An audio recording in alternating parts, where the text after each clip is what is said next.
प्रदेश के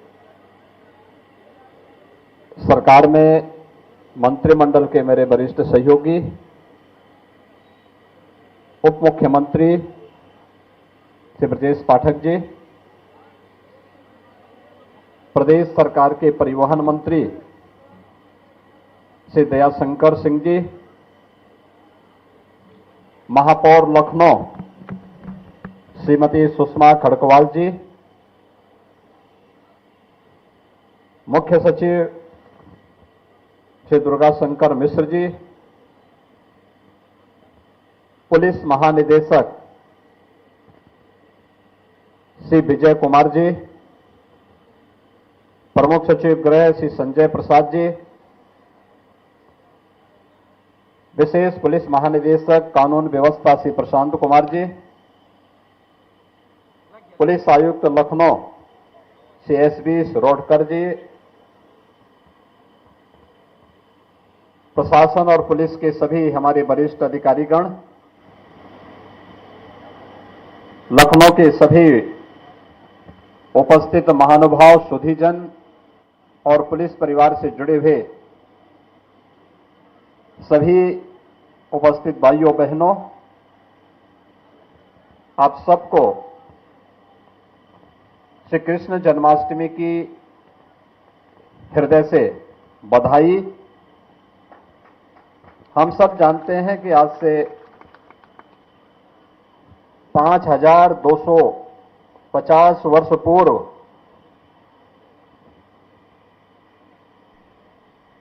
भगवान विष्णु की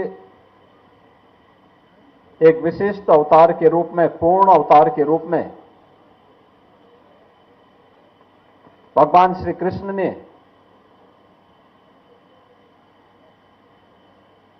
वर्तमान उत्तर प्रदेश के मथुरा में जन्म लिया था।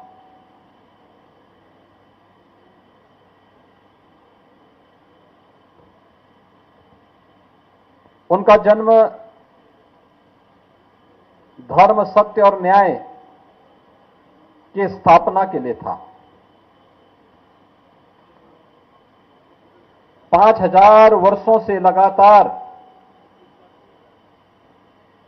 भगवान श्री कृष्ण की वह आदर्श प्रेरणा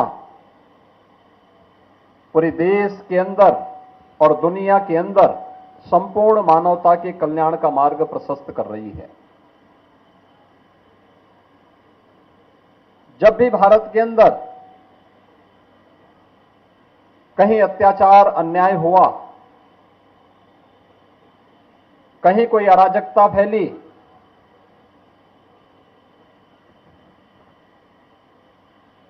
तुम्हारे ईश्वरीय अवतारों ने एक विशिष्ट प्रकाश पुंज के रूप में समाज का मार्गदर्शन किया। जब शांति काल हो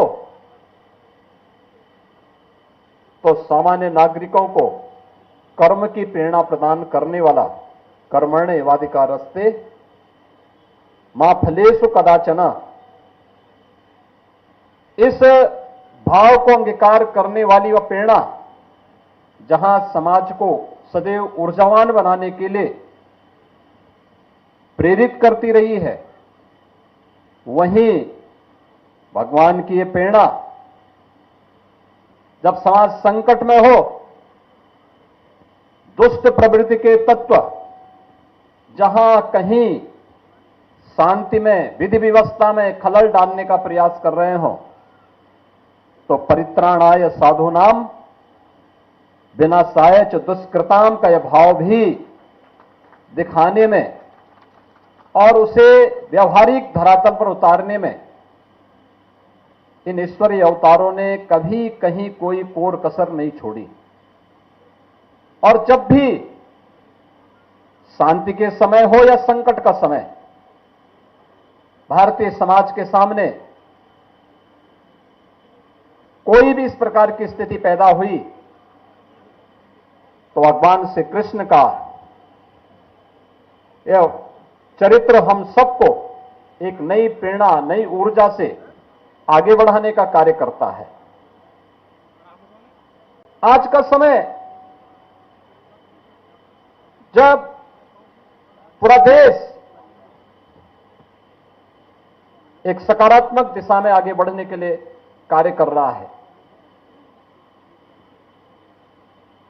अपनी विरासत का सम्मान करते हुए एक नई ऊर्जा से आगे बढ़ने का कार्य कर रहा है।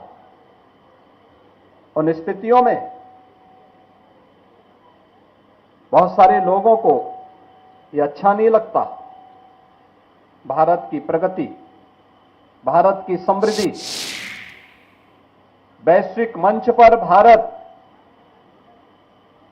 जिस एक नए अवतार के रूप में जाना जा रहा है, कुछ लोगों को यह अच्छा नहीं लगता।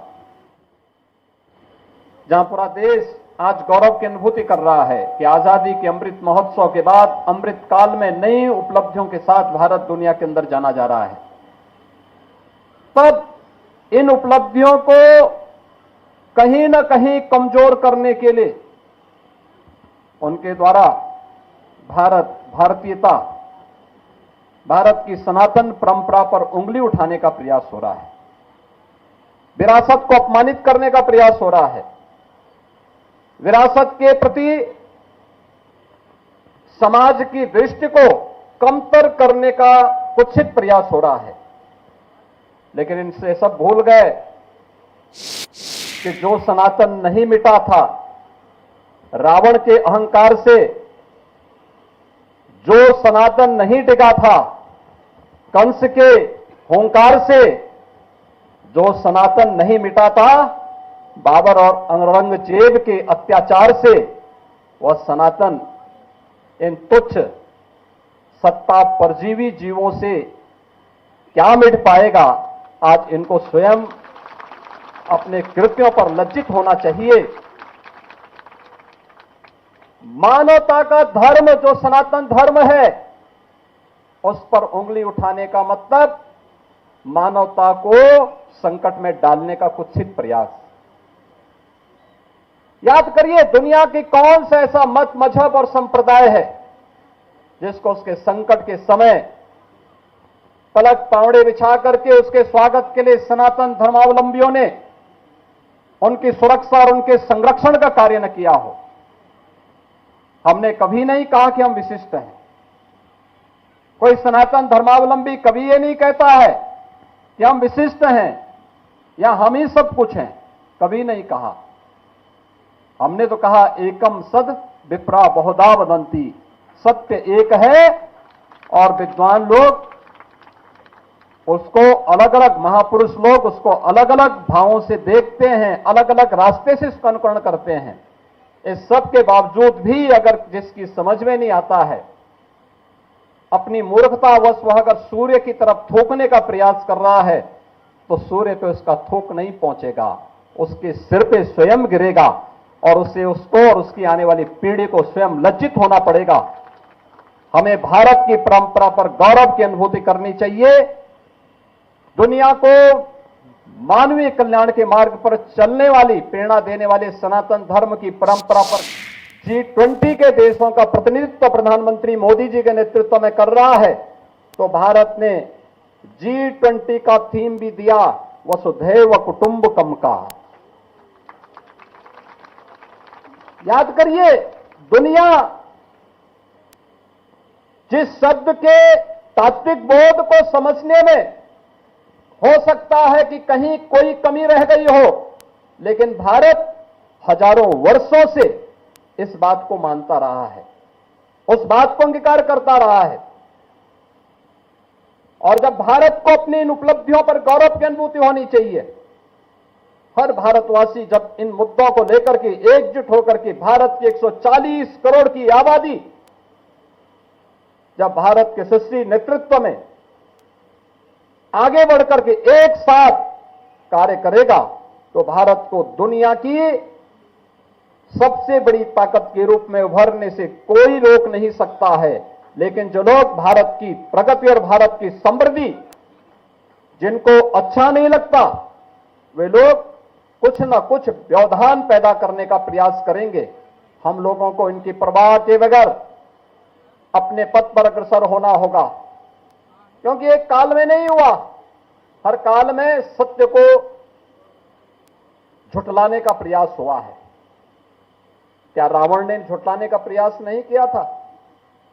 क्या उससे पहले हिरण्यकश्यप ने ईश्वर की और सनातन धर्म की अवमानना करने का प्रयास नहीं किया था? क्या कंस ने ईश्वरीय सत्ता को चुनौती नहीं दी थी? और ईश्वरीय सत्ता को चुनौती देने वाले आज क्या कर रहे हैं, उनकी स्थिति क्या है? सब कुछ मिट गया, कुछ नहीं बचा है। लेकिन ईश्वर जैसे सत्य है, शाश्वत है, ऐसे सनातन धर्म भी सत्य है, शाश्वत है। हमें सत्य और शाश्वतता को सदैव अंगीकार करके सकारात्मक भाव के से आगे बढ़ना चाहिए। और ये पुलिस के लिए तो खास तौर पर भगवान कृष्ण की ये दोनों प्रेरणाएं कि कर्मण्येवाधिकारस्ते मा फलेषु कदाचन, यानी कर्म करते रहो, फल की चिंता मत करो। निष्काम कर्म की जिस प्रेरणा को उन्होंने दिया था वह भी प्रेरणादायी है ही, हर नागरिक के लिए है ही। लेकिन साथ साथ परित्राणाय साधूनाम विनाशाय च दुष्कृताम के भाव के साथ सज्जनों की परित्रण, उनके परित्राण के लिए, उनकी रक्षा के लिए, उनके संरक्षण के लिए जहां कार्य करेंगे, वहीं दुष्ट प्रवृत्ति के खिलाफ उतनी ही कठोरता के साथ कार्य करेंगे। और उत्तर प्रदेश जैसे राज्य में पुलिस ने भगवान श्री कृष्ण के इन सभी उपदेशों को अंगीकार करते आज उत्तर प्रदेश के परसेप्शन को बदलने में बहुत बड़ी भूमिका का निर्वहन किया है। आज इसी का परिणाम है, एक वर्ष में 31 करोड़ पर्यटक उत्तर प्रदेश में आते हैं। देश के सबसे बड़े इन्वेस्टमेंट के डेस्टिनेशन के रूप में उत्तर प्रदेश आज देश के अंदर उभरता है। और उत्तर प्रदेश के बारे में लोगों की धारणा बदल चुकी है। अब लोग ये मानते हैं कि उत्तर प्रदेश देश के अंदर सबसे अच्छी प्रगतिवादी करने वाले राज्यों में है, अग्रणी राज्यों में उत्तर प्रदेश की गिनती हो रही है। ये इन्हीं ईश्वरीय अवतारों की कृपा है, उन्हीं की प्रेरणा है। और वही प्रेरणा है जिसके कारण 500 वर्ष पहले अयोध्या में कभी किसी कालखंड में अगर किसी ने हमारे सनातन को अपमानित करने का प्रयास किया होगा, फिर से सनातन खड़ा हुआ तो अयोध्या में भगवान राम के भव्य मंदिर के निर्माण का मार्ग प्रशस्त हुआ। तो काशी में काशी विश्वनाथ धाम पूरी दुनिया को अपनी ओर आकर्षित कर रहा है। आज श्री कृष्ण जन्माष्टमी है। हम सब भगवान श्री कृष्ण के इन भावों को अंगीकार करें, सकारात्मक रूप से आगे बढ़ें।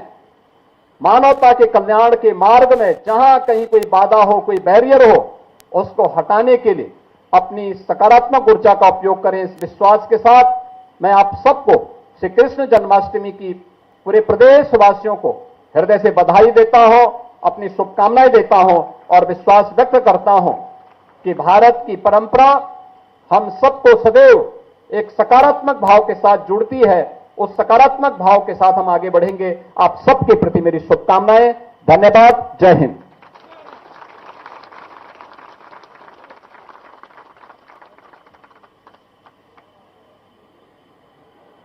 माननीय दक्षिण भारत से हुआ सनातन धर्म पर